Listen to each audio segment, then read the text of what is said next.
Монголын үндэсний олон нийтийн телевиз, Монголын үндэсний их сургуультай хамтран үндэсний шилдэгийн эрэлд реалити шоу жил бүр зохион байгуулж олон шилдэгүүдийг тодруулсаар ирлээ. Шилдэгээ тодорсон нэг ялагч гадаадын их дээд сургуульд хүссэн мэргэжлэрээ 4 жил сургуулийн төлбөрийн 100% хөнгөлөлтөд суралцах боломж. Багийнхныгаа бодоод тэгээд яг шийдэл төрж чадаагүй учраас сайн дураараа үлдлээ. 2 дугаар байранд орсон шилдэг оролцогч Монголын үндэсний их сургуульд хүссэн мэргэжлэрээ 4 жил сургуулийн төлбөрийн 100% хөнгөлөлтөд суралцах. Удвал хідэн найзтай.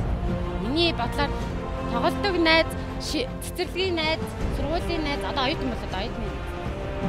Болно. Болно. 3 дугаар байранд орсон шилдэг оролцогч Монголын үндэсний их сургуульд хүссэн мэргэжлэрээ 4 жил сургуулийн төлбөрийн 50% хөнгөлөлтөд суралцах. Уй тэнгийн залуустайгаа ур чадвар авахгаал цамбаа оюуны бяраа сорон өсөлдөх цаг ирлээ. Бүртгэл 6 дугаар сарын 17-ны хүртэл Монголын үндэсний олон нийтийн телевизийн олон нийтэд харилцах албан бүртгэж байна. Ерөнхий боловсролын сургууль төгсөгч та биднийг зорин ирээрэй. Өдөө оронтын оролцогчдод www.facebook.com үндэсний шилдэг онлайн хаягаар бүртгүүлэх боломжтой. Холбоо барих утас 967555 55 8820 54 50. Залуусаа өөртөө итгэж үндэсний шилдэгийн төлөө үндэсний шилдэгийн эрэлт тав.